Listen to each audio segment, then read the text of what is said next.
I'm Kim Louie, a real estate broker here in Waterloo Region since 2019, and today I want to break down what economists are calling a turning point in the Canadian housing market.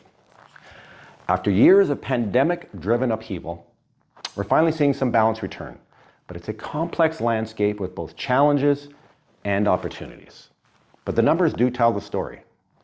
Active listings are up 13.2% year over year, the largest jump in a decade, while sales have only ticked up 3.6% month over month and are actually down slightly compared to last year.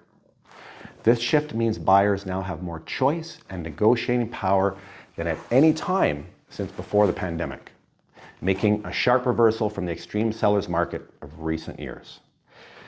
But housing affordability remains at crisis levels. Even with recent improvements, the typical mortgage now eats up 55% of a median household's income nationwide. And in Vancouver, that figure is an astonishing 93%. Monthly payments have doubled since 2019 in many major markets, driven by both elevated home prices and higher mortgage rates. In Toronto, a median home now requires an income of over $267,000 to qualify for a mortgage.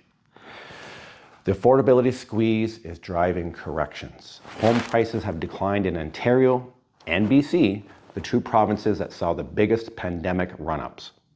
Nationally, the average home price is down about 1 to 3% year over year, with some forecasts calling for a further 1 to 3% dip by the end of 2025. However, other provinces like Alberta and Atlantic Canada are still seeing price gains as buyers seek out more affordable markets. Yet, this is not a crash. Economists expect prices to remain relatively flat or decline only modestly through 2025, with the chronic housing shortage and continued population growth preventing any dramatic drop in values. Canada would need to double annual home building just to restore affordability to pre-pandemic levels, a target that's still years away. For buyers, this is the best environment in years. More listings, less competition, and sellers increasingly offering incentives like price reductions or help with closing costs. And condo affordability has improved sharply in cities like Edmonton, Winnipeg, and even Toronto, and of course, here in Kitchener-Waterloo as well. For sellers, success now requires strategic pricing. 2022 comps are no longer realistic.